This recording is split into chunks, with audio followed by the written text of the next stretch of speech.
की। यदि जीवन में सत्संग नहीं हुआ तो जीवन का क्या होगा? जीवन में सत्संग नहीं हुआ तो जीवन का क्या होगा? जरा यही समझ लीजिए।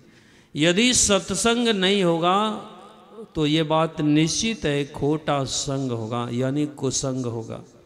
और कुसंग होगा तो उसका परिणाम क्या होगा?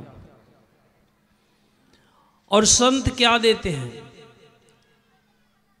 अजामिल नाम का एक ब्राह्मण, जिसके पिता पुरोहित राजघराने में भक्ति से लबालब जीवन।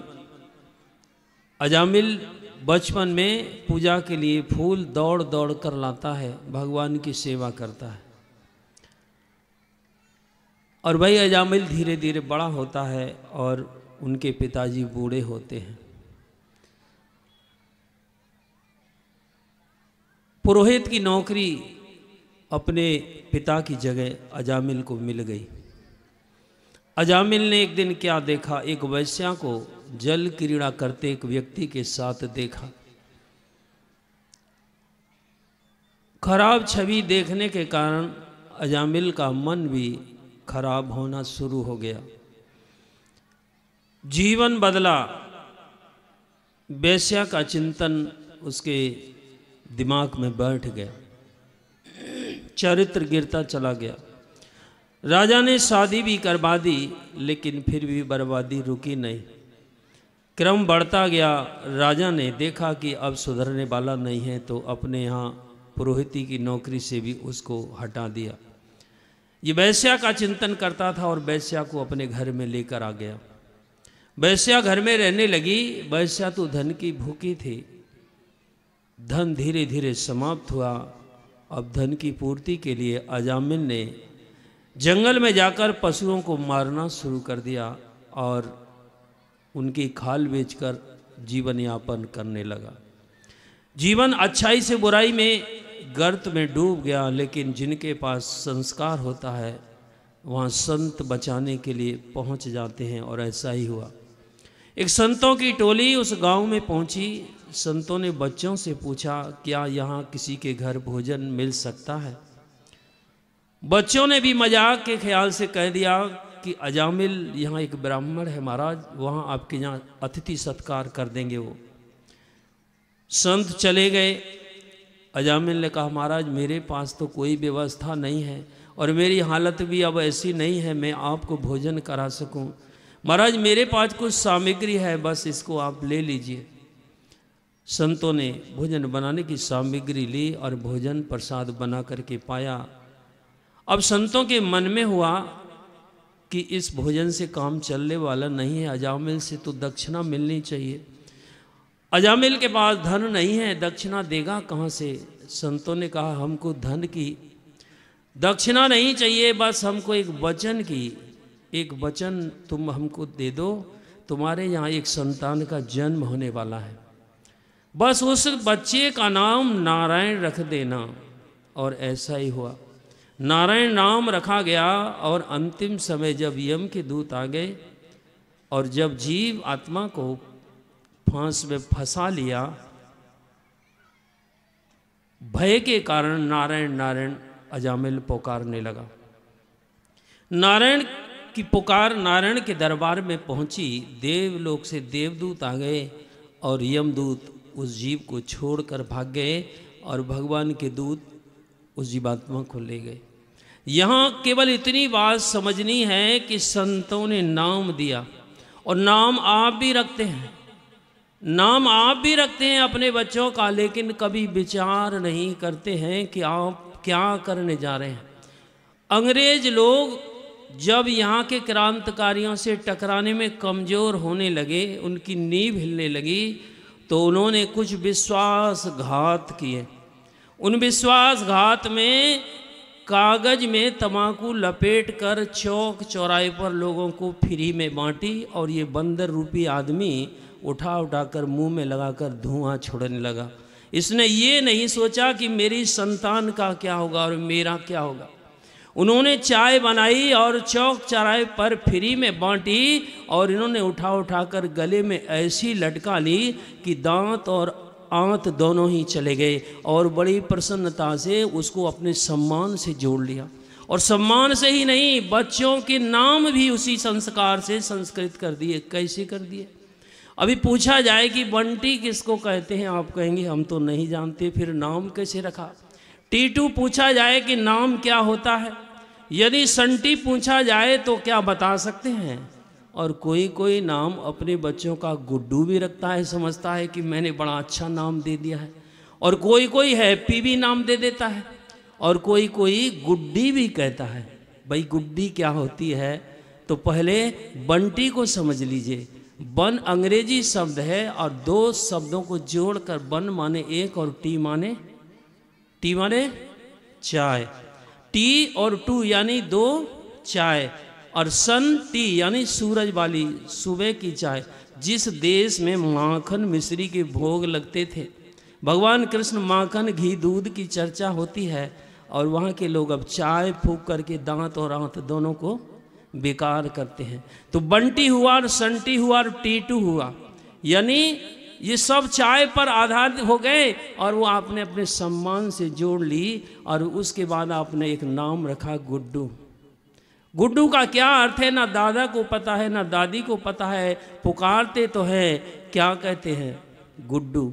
अरे गुड और डू, गुड माने अच्छा और डू माने करना। अच्छा कब करेंगे? चोर के साथ में, शराबी के साथ में। ये संस्कार आपको कहाँ से मिलेगा?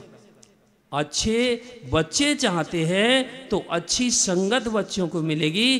केवल गुड्डू नाम रखने से कोई गुड्डू नहीं हो सकता है। और आपने नाम रखा है गुड्डी। गुड्डी फटा हुआ पैंट ढूंढ कर लाती है बाजार से और पिता बड़ा गर्व महसूस करता है, जीन्स लाता है 5,000 की। बेटे को भी सत्संग हॉल में नहीं ला सकता है, मॉल में ले जाएगा और फिर ढूंढेगा फटी हुई जीन्स है कि नहीं। नहीं मिली तो ब्लेड से फाड़ेगा बैठ करके। और पिता ये नहीं देखता है कि बेटी को भी फटी जीन्स पहना करके और बाजार में घूमने, और नाम देता है गुड और डी। गुड माने अच्छी और डी माने बहन। वो बहन जो अच्छी हो। क्या यही संस्कार है कि फटी पैंट पहन करके आपकी बेटी घूमे? क्या करने जा रहे हैं? आपको सत्संग में आने की फुर्सत नहीं है। आप समझते हैं कि सत्संग तो अनपढ़ लोगों का काम है, देहाती लोगों का काम है, बूढ़े लोगों का काम है। नहीं, सत्संग तो भगवान भी करते थे और वही प्रमाणित भी हो गया। प्रथम भगति संतनि करि संगा, दूसरी रति मम कथा प्रसंगा।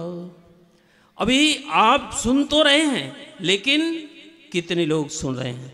कुछ ही लोग इस बात को सुनते हैं और कुछ ही बात समझ में आती है, और इसीलिए जीवन में सत्संग का असर नहीं होता है। और जब तक जीवन में सत्संग नहीं होगा, जब तक कल्याण नहीं हो सकता है। दूसरी बात है भाव। यदि आप भक्ति करना चाहते हैं और भाव आपका ठीक नहीं है, पूतना गई भगवान कृष्ण को दूध पिलाकर सेवा करेंगे। अरे पूतना शब्द का पहले अर्थ समझ लेना चाहिए। शरीर से सुंदर है, बड़ा शरीर सजाकर नंद बाबा के घर में प्रवेश कर गई और भगवान कृष्ण को उठाकर दूध पिलाने लगी। भाव क्या था? जहर पिलाकर कन्हैया को समाप्त कर देंगे। पूतना सुंदर शरीर बनाकर गई, लेकिन भाव कैसा था? शूर्पणखा सुंदर शरीर बनाकर भगवान के पास गई और झूठ बोल देती है। पहले ही जाट के झूठ का प्रसाद चढ़ा देती है। और ऐसा ही आप भी करते हैं। यदि आपके जीवन में झूठ है तो आपके इस प्रसाद चढ़ाने का कोई महत्व नहीं है। पहले यहाँ से जो प्रसाद आपको मिलता है उसको लेने की कोशिश कीजिए। तो शूर्पणखा ने कहा कि अब तक मैं कुंवारी हूँ, शादी हो गई थी, पति मर गया था, लेकिन भगवान को जाकर कहती है कि मेरी शादी नहीं हुई। और भगवान तो समझ गए, लक्ष्मण के पास और फिर राम जी के पास 2-3 बार इधर उधर गए तो जो भरा हुआ था वह प्रकट हो गया। और सु और पन और खा गई, जो अच्छेपन को खा गई है वही सुपन खा है, और वही पूतना है। जो पूत माने पवित्र और नहीं माने ना माने नहीं, जो पवित्र नहीं है। कौन पवित्र नहीं है? पवित्र तो सबरी है, और सबरी को वो पद मिला, कौन सा? तज जोग पावक दे हरि पद लीन भई। जब सबरी कुरूप थी, लेकिन भगवान ने भामिनी शब्द प्रयोग किया, मन को भाने वाली।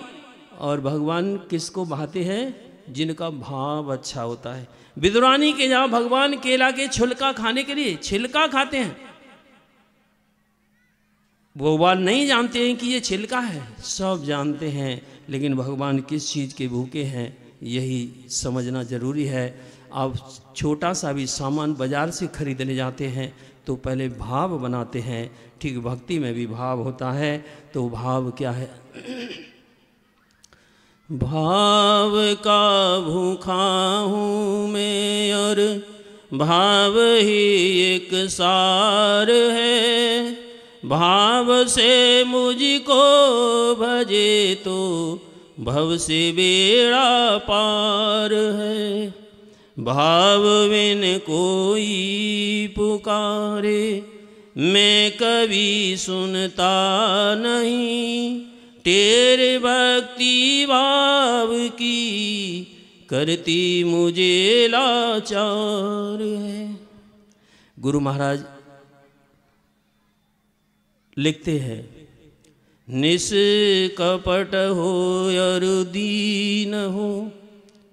यदि आपके अंदर निष्कपटता नहीं है तो भक्ति के मार्ग पर आप एक कदम भी नहीं चल सकते हैं। एक लाख की कमी जिस शख्स के अंदर है वो रूहानी तरक्की कभी नहीं कर सकता है। तो अपने जीवन को कहाँ रखना चाहिए? संतों की शरण में। और भगवान राम ने संतों की शरण में अपने जीवन को रखा, भगवान कृष्ण ने भी अपने जीवन को रखा, और जिसने भी रखा उसका जीवन आनंद मंगल हो जाता है।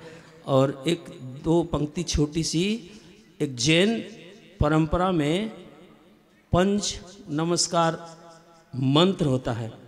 पहली पंक्ति है उसकी, अरिहंतों को नमस्कार। अरिहंत उसको कहते हैं जो परमात्म पद में विलीन हो गए हैं। उसमें साधु, उपाध्याय, आचार्य सब के लिए नमन किया गया है। कारण क्योंकि अरिहंत अर्थात संत के पास वो विद्या होती है जो आपको भव सागर से पार कर देती है। ऐसे के लिए बार बार नमस्कार, और उसको वहाँ मंत्र जाप किया जाता है। तो मंत्र जापना चाहिए, लेकिन जीवन में आ जाए मंत्र तो यही उसका सही उद्देश्य है। श्री सद्गुरु महाराज की जय। आप थे पूज्य स्वामी साहिब शरण जी महाराज।